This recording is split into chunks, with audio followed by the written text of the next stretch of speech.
Hello everyone, welcome back to my YouTube channel Nitin academy. आज हम class 6 का chapter number 7 पढ़ेंगे हिस्ट्री बुक का। एक अशोक एक अनोखा साम्राज्य जिसने युद्ध को त्याग दिया। इससे पहले हमारे हिस्ट्री के 6 चैप्टर हो चुके हैं, ये 7वां चैप्टर है जिसमें हम अशोक के बारे में पढ़ेंगे और मौर्य काल के बारे में पढ़ेंगे कि जो मौर्य काल थे उसके संस्थापक कौन थे, मौर्य काल के बाद कौन सा वंश आया, मौर्य काल के जो राजकुमार थे वो कौन कौन थे।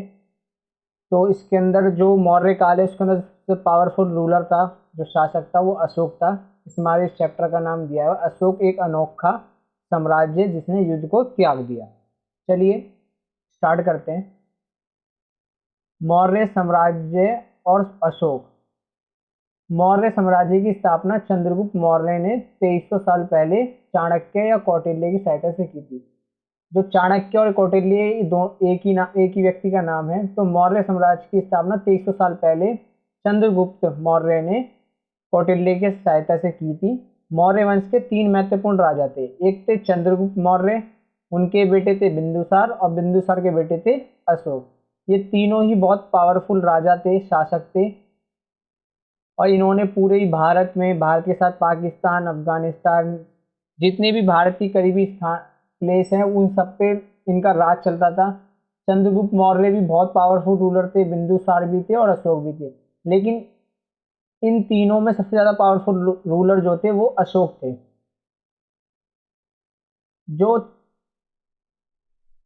साम्राज्य था, साम्राज्य में बहुत से नगर थे। जो इनके चंद्रगुप्त मौर्य काल के साम्राज्य थे इसके अंदर इन्होंने बहुत सारे नगर बना रखे थे। साम्राज्य की राजधानी पाटलिपुत्र थी, उज्जैन थी, तक्षशिला थी जैसे नगर भी प्रमुख थे। जो इनके साम्राज्य थे उन्होंने बहुत सारे साम्राज्यों को विभाजित कर रखा था। जैसे पाटलिपुत्र, उज्जैन, तक्षशिला जैसे प्रमुख नगर थे। जो तक्षशिला है वो उत्तर पश्चिम और मध्य एशिया के लिए जाने का मार्ग था।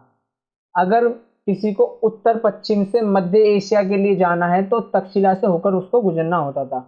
और उज्जैन उत्तरी भारत से दक्षिण भारत में जाने वाले रास्ते में पड़ता था। अगर किसी को उत्तर भारत से दक्षिण भारत में जाना है तो उज्जैन से होकर जाना पड़ता था। और ये तक्षशिला और उज्जैन ये दोनों चंद्रगुप्त मौर्य काल के साम्राज्य थे। मौर्य साम्राज्य का प्रशासन। जो मौर्य साम्राज्य का प्रशासन था वो पाटलिपुत्र और उसके आसपास के इलाकों पर सम्राट का सीधा नियंत्रण था। जो पाटलिपुत्र है वो राजधानी थी और उसके आसपास का जितना भी इलाका था उस पर मौर्य काल का सीधा नियंत्रण था, डायरेक्टली नियंत्रण था। इस इलाके के गांव और शहरों से वो कर इकट्ठा करते थे। जितने भी इनके आसपास की नियंत्रण जगह थी, आसपास जहाँ पर वो नियंत्रण रखते थे सीधा डायरेक्ट, वहाँ से ये टैक्स वसूल करते थे, रेवेन्यू वसूल करते थे और राजा अधिकारियों की नियुक्ति करता था।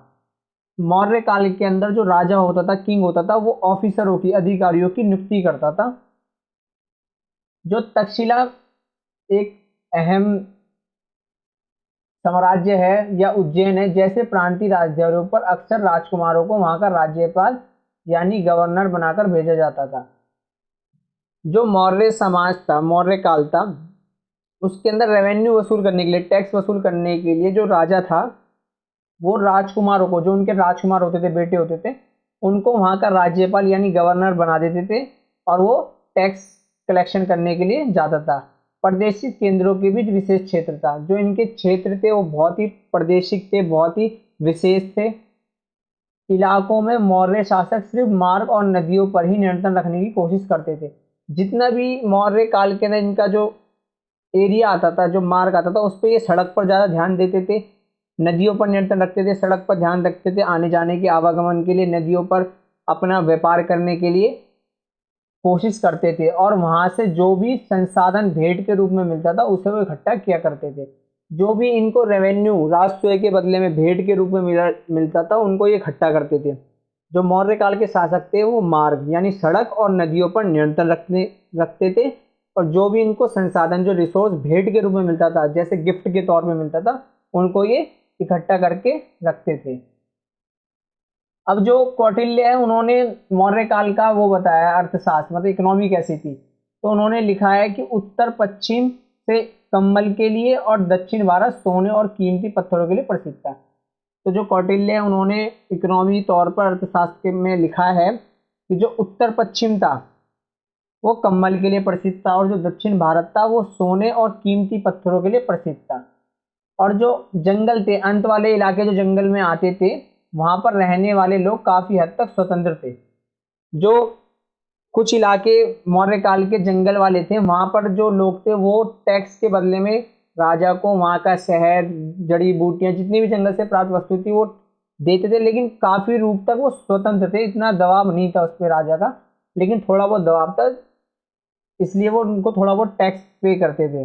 वहीं मौर्य पदाधिकारियों की हाथी, लकड़ी, मधु और मोम जैसी चीजें लाकर देते थे। जो मौर्य काल थे उसके अंदर जो जंगल में रहने वाले लोग थे वो उनको हाथी के दांत, लकड़ी, मधु यानी शहद और मोम जैसी चीजें लाकर देते थे। अब क्या हुआ, जो मौर्य काल के आसपास का जगह थी वहां से तो वो टैक्स कलेक्शन कर लेते थे, कर ले लेते थे, लेकिन बहुत सी जगह ऐसी थी, बहुत से साम्राज्य ऐसे थे जो मौर्य काल के अंतर्गत ही आते थे, उनके अधीन में ही आते थे, लेकिन बहुत दूर पड़ते थे। तो उनसे वो टैक्स कैसे लेते थे, तो उनसे वो नजराना लेते थे।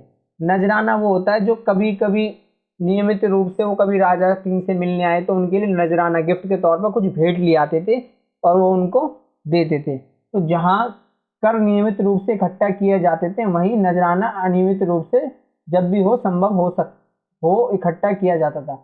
जैसे कर नियमित था, फिक्स था कि आपको इस पर डेट पे टैक्स देना ही है, लेकिन जो नजराना था वो अनियमित था, फिक्स नहीं था।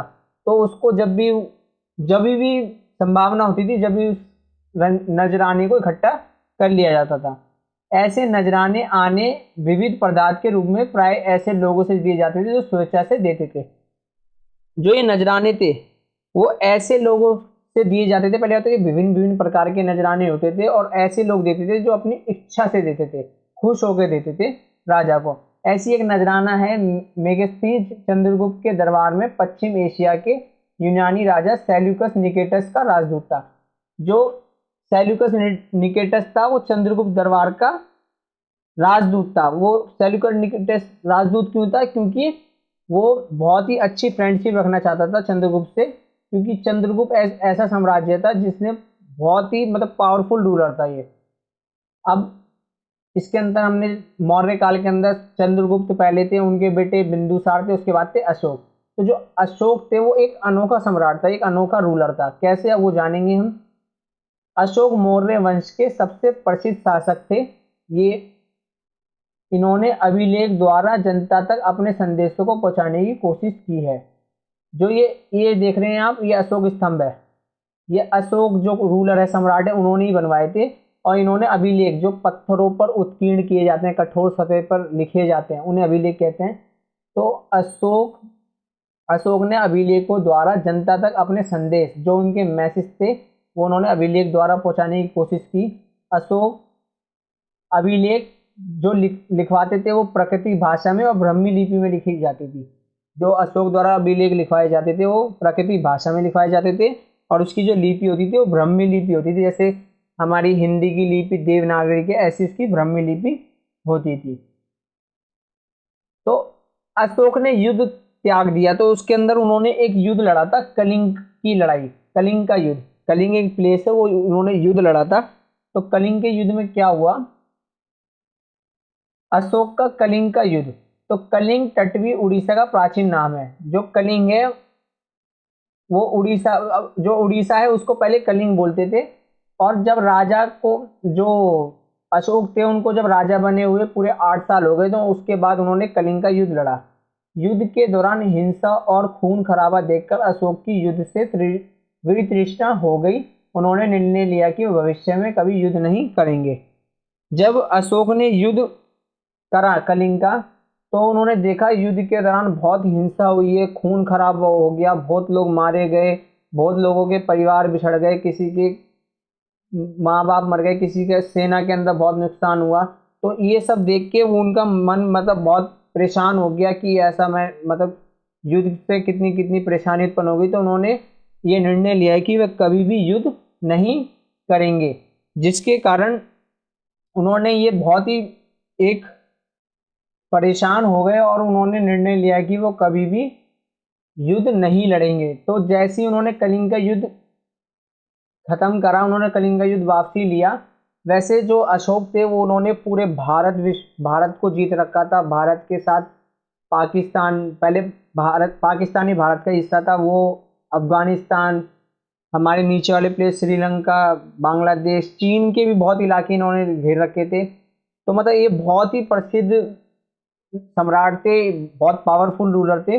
तो जब इन्होंने कलिंग का युद्ध लड़ा तो इनको बहुत एहसास हुआ कि ये युद्ध अच्छा नहीं था, बहुत लोगों को नुकसान हो गया और बहुत ही हिंसा हुई, खून खराबा हुआ चारों तरफ। तो उन्होंने क्या करा, इन्होंने जो बौद्ध धर्म था उसको अपनाया। तो इन्होंने अपने तरीके से अपनाया, अपने व्यू से अपनाया, अपने सोच से अपनाया। तो उन्होंने उसका नाम दिया अशोक का धम्म। जो धर्म था उसको कहा धम्म। तो अशोक का धम्म सभी धर्मों को मिला जुला रूप था, जिसमें किसी देवता की पूजा या धार्मिक रीति रिवाज या किसी कर्मकांड की आवश्यकता नहीं थी। कर्मकांड होता है जो पीढ़ी दर पीढ़ी करते रहते हैं, जो हमारे पिता ने करा वो बेटा करेगा, फिर उसका बेटा करेगा, मतलब जो रीति रिवाज चलते रहते हैं उस तौर पर।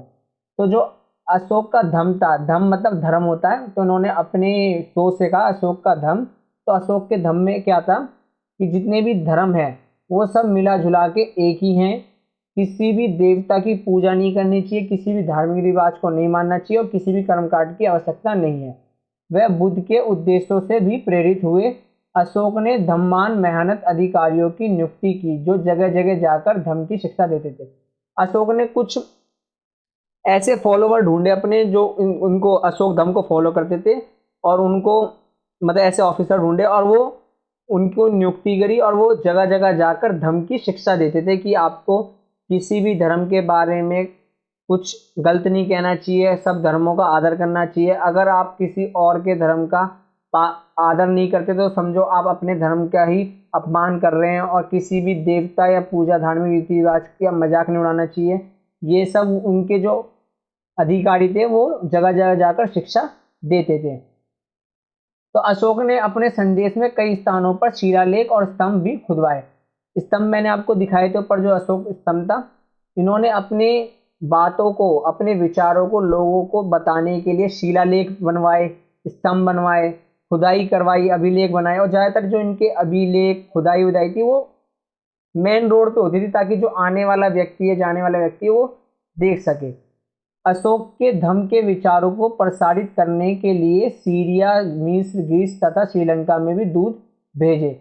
अशोक ने अपने धम्म को और अपने विचारों को प्रचलित करने के लिए, प्रसारित करने के लिए, फैलाने के लिए सीरिया में, मिस्र में, ग्रीस तथा श्रीलंका में भी अपने दूत भेजे। उन्होंने सड़कें बनवाई, कुएं खुदवाए और विश्राम गृह भी बनवाए। उन्होंने लोगों के लिए सड़कें बनवाई, आवागमन के लिए कुएं बनवाए, कुएं खुदवाए, और विश्राम गृह, आराम करने के लिए भी जगह बनाई। उन्होंने कहा कि मनुष्य और जो जानवर है उन दोनों को ही समान समझना चाहिए, और उनकी उनकी हेल्थ वाइज उन्होंने चिकित्सक का भी प्रबंध किया, मतलब हॉस्पिटल जैसा उस समय पर बनवाया चिकित्सक। तो उन्होंने इंसानों के साथ साथ जानवरों के भी चिकित्सक का प्रबंध किया। अब क्या है, ये है अनंत मन की दीवार। ये चीन की दीवार है, ये आप देख सकते हैं, ये चीन की दीवार है। ये बहुत बड़ी दीवार है ये। तो ये दीवार पहले मैं ऐसे ही बता देता हूँ, ये दीवार बनाने की क्या जरूरत पड़ी। तो ये जो आप इस चित्र में देख रहे हैं, तो इसका जो राइट वाला हिस्सा है ये चीन का हिस्सा है, और जो लेफ्ट वाला है यहाँ पर एक प्रजाति रहती है, यहाँ पर एक प्रजाति रहती है। तो ये जब ये चीन की दीवार नहीं थी तो यहाँ पर एक प्रजाति रहती थी जो हमला करने वाली प्रजाति थी, ऐसी प्रजाति थी जो लोगों को परेशान करती रहती थी। तो ये प्रजाति बार बार चीन में घुसकर यहाँ के रहने वाले लोगों को परेशान करती थी। छीना झपटी हो गई, लूटमारी हो गई। तो इससे परेशान होकर चीन के राजा ने ये दीवार बनवाई। इस दीवार का निर्माण स्मारक करा, इसको अनंत मन की दीवार कहते हैं। लगभग 2400 वर्ष पहले चीन के सम्राट ने उत्तरी सीमा के पशुपालक लोगों की रक्षा करने के लिए चीन की दीवार का निर्माण कराया। जो यहाँ के पशुपालक थे, जो पशुओं को पालते थे, उनकी रक्षा करने के लिए चीन के राजा ने 2400 वर्ष पहले इस दीवार को बनाया। और इस दीवार को बनाने में पूरे 2000 वर्ष लग गए। 2000 वर्षों तक इस दीवार का काम चलता रहा, और ये दीवार 6400 किलोमीटर लंबी है। 6400 किलोमीटर लंबी है। जो ये दीवार बनी, इसमें क्या हुआ, ये दीवार पत्थर और ईंटें से बनी थी तथा 100-200 मीटर की दूरी पर इस पर निगरानी के लिए ब्रूज बने हुए थे। इस दीवार पे जो दीवार बनी वो मटेरियल में पत्थर और ईंट लगे थे और 100 से 200 मीटर पे इस पे निगरानी रखने के लिए ब्रूज बने हुए थे। ब्रूज मतलब वहाँ पर जहाँ पर जो सैनिक रह सकते हैं देखने के लिए। लगभग 2200 वर्ष पहले मौर्य साम्राज्य का पतन हो गया। लगभग 2200 वर्ष पहले मौर्य साम्राज्य का पतन हो गया था। जो मौर्य साम्राज्य का अंतिम शासक था वो था अशोक, और उनके पिता थे बिंदुसार, और उनके थे मौर्य काल के चंद्रगुप्त मौर्य। फिर इनके स्थान पर कई राज्यों का उदय हुआ। जब मौर्य साम्राज्य का पतन हो गया, मतलब वो मौर्य साम्राज्य खत्म हो गया, तो उनके स्थान पर कई राज्यों का उदय हुआ। बहुत सारे राज्य बने। पश्चिम में तथा उत्तर भारत में कुछ भागों में करीब 100 सालों तक हिंद यमन राजाओं का शासन रहा। जो भारत का पश्चिम है और उत्तर भारत है, वहां पर 100 सालों तक, 100 सालों तक हिंदी यमनों का राज रहा। इनके बाद पश्चिम उत्तर और पश्चिम भारत पर शंख नामक शासक थे, उनका शासन रहा। इसके बाद शंकों के बाद कुषाणों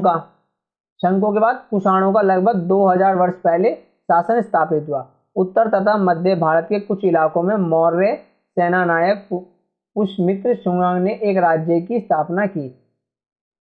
मौर्य काल के बाद सेनानायक पुष्यमित्र ने सुनांग के एक राज्य की स्थापना की। सुनांग के बाद कण्व और कुछ और वंश का शासन तब तक चला जब तक लगभग 1700 वर्ष पहले गुप्त साम्राज्य की स्थापना हुई। क्या हुआ, जैसी मौर्य काल समाप्त हुआ उसके बाद जितना भी एरिया मौर्य काल जो चंद्रगुप्त मौर्य थे उन्होंने कवर कर रखा था, उन सब पर अलग अलग रूलर पैदा हुए। अलग अलग रूलर कैसे, जैसे जो पश्चिमोत्तर और उत्तर भारत था वहां पर हिंदी यवन थे। उसके बाद पश्चिम भारत और मध्य एशिया में शंक थे, और शंकों के बाद आए कुषाण। और कुषाण और उत्तर और मध्य भारत के इलाकों में पुष्यमित्र सुनांग आए, और सुनांग के बाद कण्व आए। ऐसे ही बहुत सारे इलाकों में अलग अलग साम्राज्य का स्थापना होने लगी और अलग अलग रूलर आने लगे। पश्चिम भारत के संघ शासक तथा मध्य भारत में शासन कर रहे सातवाहन शासकों के मध्य युद्ध हुआ। जो पश्चिम में शासन कर रहे थे शंख, और जो मध्य भारत में शासन कर रहे थे सातवाहन, ये दोनों के बीच युद्ध हुआ। 2100 साल पहले स्थापित सातवाहन राज्य लगभग 400 साल तक टिका रहा। जो 2100 साल पहले सातवाहन सम्राट बने, उन्होंने 400 सालों तक राज किया, और लगभग 1700 वर्ष पहले मध्य तथा पश्चिम भारत में वाटका वंश का शासन स्थापित हुआ। और 1700 साल पहले मध्य भारत में, जो भारत का मध्य है, और पश्चिम भारत में वाटका वंश का शासन स्थापित हुआ। दक्षिण भारत में 2200 से 1800 साल पूर्व के बीच चोलों का तथा पांड्यों ने शासन किया। दक्षिण भारत जो इलाका है वहां पर चोलों ने शासन किया।